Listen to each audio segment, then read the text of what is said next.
Haleluya. Silakan duduk. Jemaat yang dikasih Tuhan, selamat pagi. Shalom. Haleluya. Senang sekali hari ini saya bisa hadir kembali di Tasikmalaya dan juga dikasih kesempatan untuk melayani. Tadi ibadah 1, ibadah 2 dan juga nanti ada ibadah yang baru ya. Jadi ada ibadah ketiga sekarang di Tasikmalaya jam 11. Ibadah 1 dan 2 saya bawakan satu topik yang sama. Tetapi nanti di ibadah 3 saya bawakan topik yang berbeda. Karena saya dikasih tahu ibadah 3 itu lebih banyak anak muda, anak dewasa muda, anak youth. Jadi nanti kita akan bahas topik yang berbeda di ibadah 3. Nah, tema bulan ini adalah iman dan pelayanan intergenerasi. Tema bulan November. Dan di minggu pertama Tasikmalaya mendapat tema pemimpin yang memberdayakan. Sebagai seorang pemimpin sebenarnya baik di dalam gereja maupun di luar gereja. Yaitu di perusahaan, di usaha, di Bapak Ibu mungkin ada yang dagang. Dimanapun kita menjadi seorang pemimpin, bahkan di rumah tangga, kita perlu melahirkan pemimpin berikutnya. Dan pemimpin itu tidak dilahirkan dengan otomatis Bapak Ibu. Tidak ada pemimpin yang lahir instan. Memang ahli kepribadian yang menggunakan beberapa tools gitu ya. Ada sekarang tools yang sering banyak digunakan di perusahaan itu MBTI, Myers-Briggs ya. Nah dari MBTI itu katanya ada satu kombinasi MBTI yang dikatakan dilahirkan sebagai pemimpin murni. Tapi jumlahnya hanya 1%. Yaitu ENTJ. Karena dia orang yang bisa lahir dan punya bakat kepemimpinan alami. Tapi jarang. Kebanyakan dari pemimpin itu dibentuk di dalam kepemimpinan sebelumnya. Sehingga hari ini kita mau bahas bagaimana kita baik sebagai pelayan Tuhan, sebagai pengusaha, sebagai orang yang berkarir, atau sebagai pemimpin di dalam keluarga kita bisa melahirkan pemimpin-pemimpin di masa depan. Nah, masalah yang sering dihadapi oleh pemimpin adalah masalah gap, masalah generation gap. Nah, kenapa gap generation ini ada? Karena begini Bapak Ibu, waktu seseorang mendirikan sesuatu atau sebagai founder, itu ketika dia mimpin, kepemimpinan seorang founder itu besar. Dia punya kuasa yang besar. Dan ketika founder mimpin, mungkin founder dari sebuah gereja, dari sebuah usaha, dari sebuah toko, dari sebuah perusahaan, dari sebuah pabrik. Ketika foundernya masih ada dan dia punya pengaruh yang besar, kenapa tiba-tiba ada generation gap yang jauh dari kepemimpinan berikutnya yang punya pengaruh sebesar foundernya? Karena biasanya ketika masih ada founder, pemimpin-pemimpin di bawahnya itu otoritasnya tetap terbatas. Dikit-dikit nanya, menurut Bapak gimana? Menurut Ibu gimana? Jadi nanya lagi, padahal udah dapat authority nih. Nah sehingga akhirnya kepemimpinan itu jadi jenjangnya jauh. Adanya founder yang udah sangat senior dan di bawahnya ada yang sangat muda misalkan. Dan yang muda ini belum dapat kepercayaan dari banyak orang. Nah makanya kepemimpinan intergenerasi merupakan satu hal yang harus dilahirkan secara sengaja. Jadi sebagaimana kita menjadi seorang pemimpin hari ini harus memikirkan bagaimana melahirkan pemimpin bertahap. Jadi yang lebih muda dari kita 5 tahun, lebih muda 10 tahun, lebih muda 15 tahun, lebih muda 20 tahun, lebih muda 25 tahun. Nah di setiap jenjang ada pemimpinnya. Apakah itu bisa otomatis? Saya pikir nggak bisa. Perlu usaha dengan sengaja, dengan sungguh-sungguh untuk melahirkan pemimpin generasi berikutnya. Next slide. Kepemimpinan yang berhasil adalah kepemimpinan yang menghasilkan pemimpin. Kepemimpinan yang terbaik adalah kepemimpinan yang menghasilkan pemimpin. Bukan menghasilkan follower. Nah ini yang perlu kita pelajari gimana caranya agar kita sebagai seorang pemimpin baik di dalam pelayanan gereja maupun di dalam dunia sekuler sebagai anak-anak Tuhan punya generasi masa depan yang melanjutkan apapun legasi yang kita tinggalkan. Ada nggak di sini yang punya usaha lalu pikir yang penting nggak ada yang terusin usaha saya nggak apa-apa deh. Usaha yang udah saya rintis 20 tahun, 30 tahun ya nggak apa-apa kalau anak-anak nggak ada yang mau terusin. Pegawai gak ada yang mau terusin, tutup aja deh tokonya, usahanya, pabriknya. Sayang kan? Apa yang kita sudah bangun perlu ada penerusnya, perlu ada pemimpin generasi berikutnya. Nah makanya untuk hal ini, makanya kita perlu melakukan satu hal yang juga diajarkan di dalam Alkitab. Yaitu kita harus mulai memuridkan pemimpin masa depan. Dan 4 hal yang kita akan bahas dalam firman Tuhan hari ini. Bagaimana kita memuridkan generasi pemimpin di masa depan. Ada 4 hal yang kita akan belajar dari Alkitab, dari kisah para rasul. Yang pertama memberi diri. Karena seorang yang mau dimuridkan harus memberi diri. Mau dimuridkan oleh orang di atasnya. Yang kedua menerima. Yang ketiga mendampingi. Yang keempat menasehati. Kita mulai dari step yang pertama Bapak Ibu ya. Siap ya. Memberi diri. Kisah 4 ayat 36 sampai 37 bilang gini. Demikian pula dengan Yusuf yang oleh rasul-rasul disebut Barnabas, artinya anak penghiburan. Seorang Lewi dari Siprus. Ia menjual ladang miliknya lalu membawa uangnya itu dan meletakkannya di depan kaki rasul-rasul. Barnabas itu bukan nama asli. Nama aslinya siapa? Yusuf.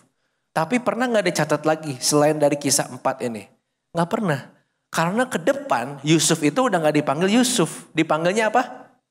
Barnabas. Yang artinya anak penghiburan. Kenapa Barnabas itu disebut anak penghiburan? Karena lihat apa yang dilakukan Barnabas itu begitu luar biasa. Dia menjual ladang miliknya. Berarti dia meninggalkan kotanya, dia meninggalkan tempat tinggalnya, dia jual ladang miliknya, lalu uangnya itu dikasih ke kaki para rasul.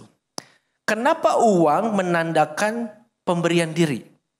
Firman Tuhan yang bilang, di mana hartamu berada, di situ ada hatimu. Di situ hatimu berada. Sehingga Barnabas hatinya bukan lagi di hartanya, di tanahnya, tetapi dia pengen hidup bersama para rasul. Sehingga pemberian Barnabas ini sangat disukai oleh para rasul dan rasul menyebut dia Barnabas, anak kesayangan para rasul.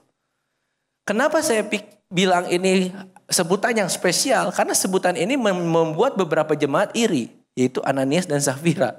Ananias dan Safira pengen kayak Barnabas kan, jual ladang juga, tapi gak kasih semua, tapi bilangnya semua mati dihukum Tuhan. Berarti Barnabas begitu dicintainya sama para rasul sehingga bahkan ada orang yang iri sama dia. Tetapi kalau kita belajar dari hidupnya Barnabas, satu, Barnabas itu bukan orang biasa.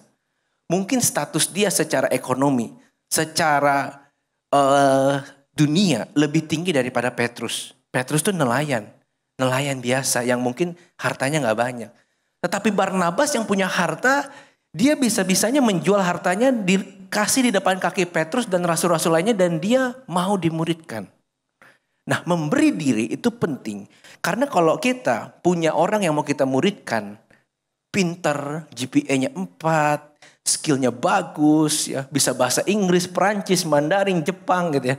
Oke deh, qualification-nya bagus, bahkan mungkin overqualified. Lalu kita semangat gitu, kita mau pilih ini nih, calon leader saya masa depan. Yang bisa nerusin toko saya nih, yang bisa nerusin usaha saya. Yang bisa saya jadikan direktur di masa depan. Tapi dia gak mau memberi dirinya, dia gak tunduk. Percuma, lebih baik pilih yang biasa-biasa. Yang mungkin kurang pinter, yang mungkin belum bisa bahasa Inggris. Mungkin spesifikasi yang kita mau gak ada dalam hidupnya. Tapi kalau orangnya memberi diri, itulah murid yang baik. Yang bisa kita muridkan. Jadi pemimpin di masa depan. Karena kalau orang gak beri dirinya untuk dimuridkan, dia akan susah untuk diatur, akan susah untuk diarahkan dan diberi nasihat. Sehingga ini kata kunci menemukan seorang murid yang baik. Yaitu murid itu memang memberi dirinya, mau dibentuk oleh kita sebagai gurunya, sebagai pemimpinnya, atau sebagai orang yang membinanya. Maka dari itu kalau kita lihat Barnabas memberi diri. Dan akhirnya kita lihat Barnabas bisa memuridkan Paulus karena Paulus pun memberi diri kepada Barnabas. Kalau saudara lihat latar belakang Paulus. Paulus itu kemungkinan bisa jadi secara status lebih hebat dari Barnabas. Kenapa? Karena dia orang Farisi, dia dapat beasiswa, kemungkinan dia pintar. Paulus di Alkitab dicatat dia warga negara mana? Roma. Bayangkan orang Yahudi punya kedekatan dengan Roma, penjajah. Kalau kita lihat ke Indonesia ya, zaman dulu kita dijajah bangsa lain kan, Belanda. Tapi ada orang Indonesia yang dapat benefit dekat sama Belanda. Pasti orang hebat kan? Orang kaya. Orang yang punya kedudukan bisa setara sama kaisar-kaisar, sama pemimpin pada masa itu. Berarti Paulus itu kemungkinan lebih hebat juga dari Barnabas. Tapi ketika dia masuk menggabungkan diri dengan para rasul, nggak ada rasul-rasul yang berani muridkan Paulus. Tapi Barnabas mau terima Paulus dan Paulus mau memberi dirinya dimuridkan oleh Barnabas. Kalau saya jadi Paulus ya, merasa hebat mungkin ya. Mungkin saya pikir harus Petrus yang jadi guru saya. Karena Petrus itu murid Yesus langsung. Barnabas siapa? Barnabas gak pernah ketemu Yesus. Barnabas gak pernah diajar sama Yesus. Tapi Petrus, Yohanes, Yakobus pernah. Saya pengen sama yang beginian nih. Tapi enggak tuh. Paulus mau terima Barnabas, memberi dirinya untuk dimuridkan Barnabas. Dan ketahuilah saudara, sejarah membuktikan, kitab Kisah Para Rasul mencatat, pertama kali pengikut Kristus disebut Kristen itu di kota Antioquia dari buah pelayanannya Barnabas dan juga Paulus. Luar biasa. Memberi diri. Cari orang yang memberi diri.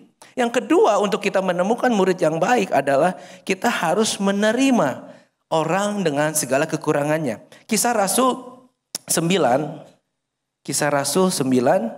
ayat 26 sampai 27. Nah, ketika Paulus mau menggabungkan diri dengan para rasul, setibanya di Yerusalem ayat 26 kisah 9, Saulus mencoba menggabungkan diri kepada murid-murid, tetapi semuanya takut. Kenapa takut? Karena mereka tidak percaya bahwa Saulus itu seorang murid. Tetapi Barnabas menerima dan membawanya kepada rasul-rasul dan menceritakan kepada mereka bagaimana Saulus melihat Tuhan di tengah jalan dan bahwa Tuhan berbicara dengan dia dan bagaimana keberaniannya mengajar di Damsyik dalam nama siapa? Dalam nama Yesus. Keren Barnabas. Terima Paulus. Banyak kekurangan. Ada masa lalu yang buruk. Diambil sama Barnabas. Dimuridkan. Bahkan ketika itu karena penolakan Paulus tuh pulang lagi tuh ke Tarsus. Sama Barnabas dicari. Ayo kamu pelayanan bareng aku. Dibawa ke Antioquia. Dimuridkan di sana. Dan ini adalah hal yang luar biasa. Kalau kita cari murid yang sempurna gak ada. Kita mau muridkan malaikat. Susah kan. Manusia pasti punya kekurangan. Nah ini diikuti oleh muridnya yaitu Paulus. Paulus menerima Timotius. Kalau saudara ingat Timotius. Itu Timotius kan dipilih karena iman ibunya. Iman neneknya. Nah tetapi Timotius itu blasteran Bapak Ibu. Jadi kalau saya jadi Paulus juga, bayangkan ya. Kalau mau pilih orang, pilih pemimpin, lebih gampang pilih Yahudi atau tidak Yahudi? Lebih gampang Yahudi. Karena kalau Yahudi, ngajar Yunani diterima, ngajar Yahudi diaspora diterima, ngajar Yahudi yang Yahudi kental banget diterima. Tetapi kenapa Paulus pilihnya Timotius? Blasteran nih. Setengah doang Yahudinya. Gak bersunat. Bahkan Paulus menerima kekurangan itu. Bayangkan. Paulus menerima kekurangan Timotius yang dia angkat jadi muridnya. Sehingga Paulus punya pemikiran gini. Timotius, kamu ikut aku pelayanan. Oh ya siap Rasul. Tapi kamu harus disunat. Saya yakin Timotius bingung sesaat. Kenapa? Karena kalau kita flashback pengajaran Paulus. Paulus tuh paling menentang orang Kristen diyahudikan. Artinya gini, kalau kita percaya Yesus, jangan harus ikutin semua tata cara Yahudi. Karena itu sudah disempurnakan di dalam Kristus. Tidak perlu disunat. Karena sunat itu perjanjian lama, masa lalu. Sedangkan kita sekarang sudah disunat oleh pengorbanan Kristus. Tapi kok ketemu Timotius beda ya, kenapa suruh sunat? Paulus pernah marahin Petrus ketika Petrus makan sama orang gak bersunat. Memang secara Yahudi itu najis. Ketika Petrus makan, lalu Yakobus datang, golongan bersunat, Petrus berdiri, tinggalin itu orang-orang gak bersunat. Paulus marah di situ. Paulus bilang, Petrus, jangan kayak gitu dong.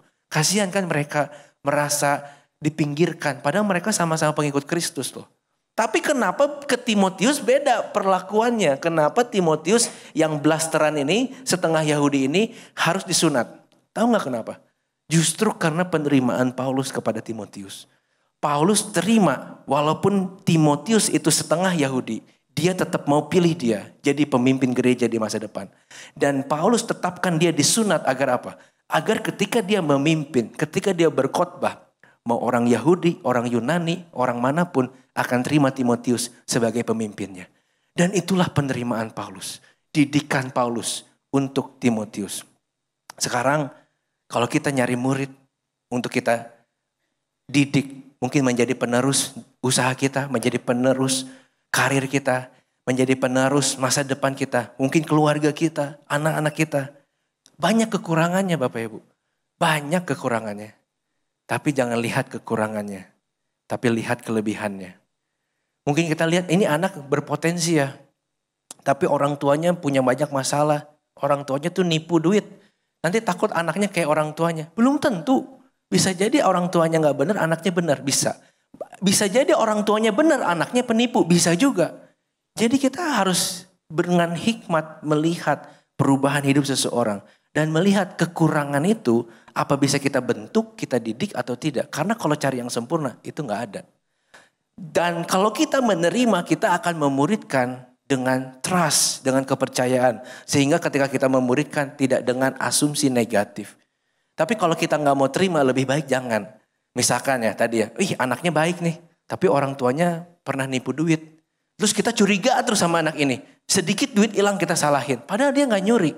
Tapi kita tidak menerima berarti latar belakangnya dia. Jadi kalau kita mendidik orang, kita terima kekurangannya, latar belakangnya. Keluarganya seperti apa, mungkin dulunya bagaimana. Mungkin sebelum tobat dia anak yang nakal. Tapi kalau dia udah tobat, udah jadi benar. Terima masa kininya dan didik dia dengan sepenuh hati.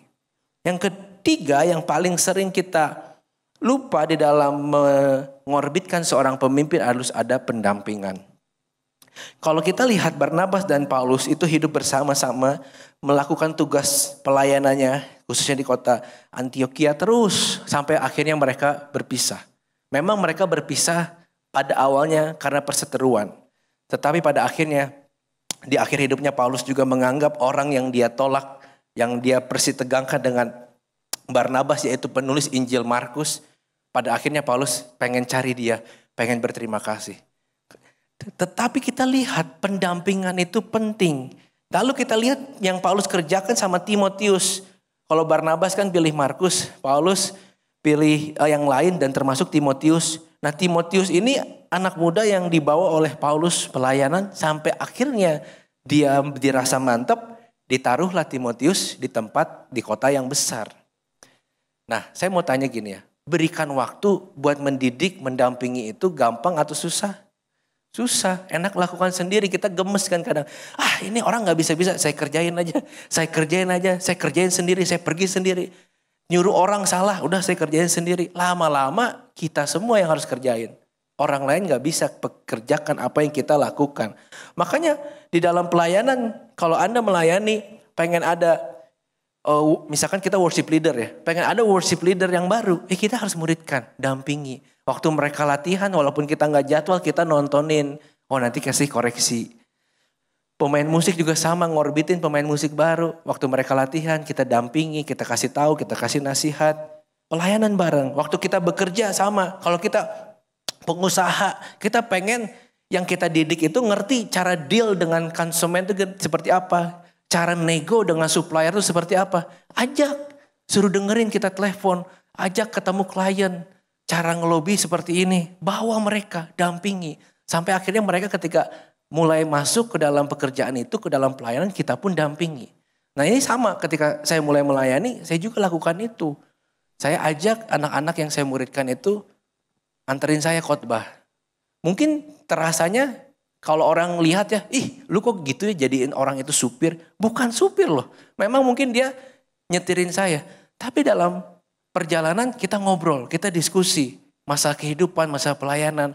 Nanti ketika saya pelayani dia lihat. Saya yang ketemu orang, saya ngobrol sama orang. Dia lihat, caranya ketemu sama orang ngobrol itu seperti ini. Nanti saya mendoakan orang, dia lihat.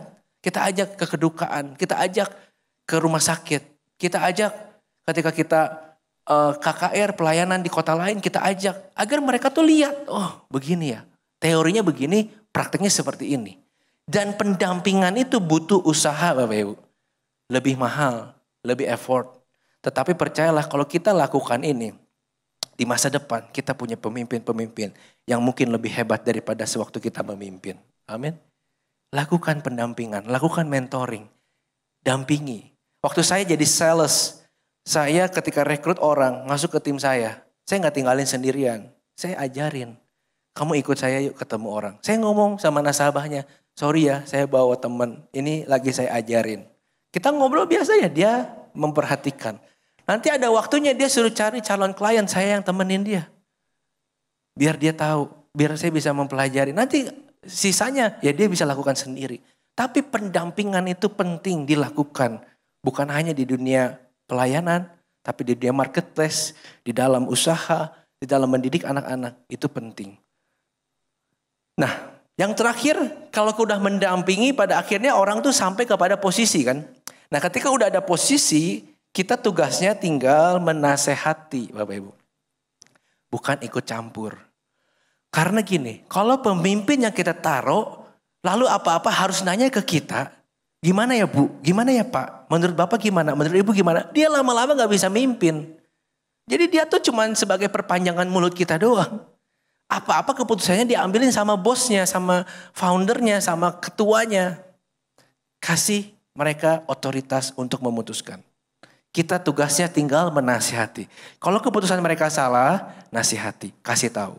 Kalau keputusan mereka mungkin gak sesuai dengan value perusahaan Anda, value keluarga, value keimanan Kristen, kita nasihati. Tapi jangan obok-obok lagi karena udah dikasih ke mereka kan otoritasnya. Nah ini penting. Seringkali orang itu udah step back, sudah kasih delegasi tapi masih ikut campur. Nah itu membuat pemimpin berikutnya nanti ketika ditinggalkan beneran gitu ya. Ketika seniornya pergi beneran menghadap Tuhan, susah punya otoritas. Susah punya kepemimpinan. Why? Karena dia gak dikasih kesempatan untuk ambil keputusan. Nah jadi di fase ini sudah di fase pemimpin yang kita orbitkan tuh udah dapat kedudukan. Udah dapat satu jabatan. Udah dapat satu tanggung jawab. Nah lalu kita biarkan mereka ambil tanggung jawab. Ambil keputusan. Tugas kita menasehati. Paulus tuh nasihati Timotius. Timotius itu punya kesulitan. Kenapa? Karena usia. Sebab usia dia muda, penerimaan dari jemaat itu gak semudah itu. Makanya Timotius tulis surat. Hai Timotius. Paulus tulis, Timotius jangan seorang pun menganggap engkau rendah karena engkau muda ya. Tapi tunjukkan kualitasmu, tunjukkan kesalehanmu, tunjukkan imanmu kepada Tuhan. Agar dalam kepemimpinan orang-orang bisa dipimpin oleh Timotius. Seorang yang memuridkan harus menasihati dan seorang murid harus mau mendengar nasihat. Dan ini menjadi satu hal yang penting. Jangan sampai kita memuridkan tapi takut memberi nasihat atau capek. Atau seorang murid gak mau dengar nasihat. Jadi kalau di sini ada anak muda yang lagi dimuridkan sama pemimpin Anda, sama supervisor, sama manajer, dengerin. Atau bahkan sama orang tua, dengerin pemuridannya. Nah karena kalau orang tua tuh begini ya, mikirnya kalau kepada anak-anak, apalagi anaknya udah remaja ya udah gede. Susah nih diatur, diemin aja deh. Tapi pengalaman saya sebagai anak remaja dan juga teman-teman di remaja itu merasa begini. Mereka merasa gak pernah diperhatikan sebenarnya. Padahal orang tua udah capek, nasihatin capek lah, bohwat diemin aja. Tapi mereka kalau didiemin tuh merasa kok orang tua saya gak perhatian ya. Saya udah nakal, makin nakal, tetap gak diapa-apain. Jadi mereka sebenarnya pengen dengar nasihat kok. Tetapi kadang ketika mereka dengar nasihat tidak ada respon kan. Atau seakan-akan membangkang. Tapi percayalah, nasihat orang tua oleh anak-anak remaja itu dipikirkan loh ketika mereka berjalan dalam kehidupan. Dipikirin bener. Nanti waktu prosesnya ketika mereka sudah dewasa mereka makin ngerti. Nasihat orang tua tuh ada benarnya. Bahkan kebenaran. Jadi jangan lelah untuk menasihati murid kita, orang-orang yang kita pimpin, orang-orang yang kita bina, termasuk anak-anak kita. Sebab apa? Sebab saya percaya seharusnya anak-anak itu dimuridkan paling dekat dengan orang tuanya. Tetapi tadi masalah gap usia dengan orang tua dengan anak terkadang sulit ngobrol sama anak. Nah ada benefit kalau Bapak Ibu punya murid beda 5 tahun, beda 10 tahun, beda 15 tahun. Nanti akan ada murid Anda yang dekat sama anak Anda. Sehingga murid Anda ini bisa jadi jembatan antara Anda dengan anak Anda. Kalau ada masalah. Sehingga nanti mereka yang ngomong, papa kamu tuh gak gitu loh. Papa kamu tuh sebenarnya baik. Dulu nih ya, Om nih ya, dididik sama papa kamu begini, begini, begini. Dulu nih ya, Koko ya, Cici ya, dididik sama orang tua kamu tuh begini. Orang tua kamu tuh dahsyat loh, luar biasa. Anaknya dengerin. Mungkin orang tuanya bisa langsung, tapi kalau enggak, kalau kita muridkan terus, ada generasi jembatan penengah yang bisa menjadi jembatan kepada anak-anak saudara. So hari ini kita lihat contoh Alkitabiah yang paling dahsyat, Yesus dan Petrus. Sebenarnya dahsyat mana ya Yesus sama Petrus? Yesus Pak, karena Yesus itu Tuhan, setuju. Tetapi lihat, Yesus itu punya 12 murid. Dan kerumunan pada saat Yesus melayani itu hanya kerumunan. 5.000 orang, 4.000 orang. Dapat makan, bubar. Jadi mereka dapat bingkisan lah ya, bingkisan bubar tuh. Yang setia tuh cuma 12. Ada mungkin sekitar 120-an yang juga membantu 12 orang murid ini, tapi cuma 100-an. Bayangkan Petrus ketika dimuridkan oleh Yesus dan ditetapkan menjadi batu karang di mana jemaat berdiri di atas Petrus. Petrus sekali berkhotbah, khotbah dia pertama, berapa orang yang selamat? 3.000 orang. Dan saudara tahu nggak? 3.000 orang ini bukan kerumunan loh. This is not crowd, this is community, komunal. Karena mereka ditulis di Kisah Para Rasul hidup bersama-sama, makan tiap hari bareng-bareng. Membagi roti, mengadakan perjamuan tiap hari. Tiap-tiap hari datang ke bait suci untuk dengerin ajarannya Petrus. Jadi ini 3.000 tuh murid. Jadi 5.000 dan jadi makin lama tambah banyak. Artinya apa? Petrus secara numbers itu lebih dahsyat daripada Yesus, gurunya. Dan ini pemimpin yang berhasil. Yesus ketika hidup fokus muridin Petrus. Sehingga ketika Yesus pergi ke surga, Petrus sudah menjadi pemimpin yang dahsyat. Amin. Dari contoh ini kita semua anak-anak Tuhan juga pun harus demikian. Harus jadi lebih baik dan melahirkan pemimpin berikutnya. Saya sharing sedikit pengalaman memuridkan saya. Ada satu anak yang saya muridkan namanya Setiadi. Saya mungkin ketemu dia sebelum 2017 lah.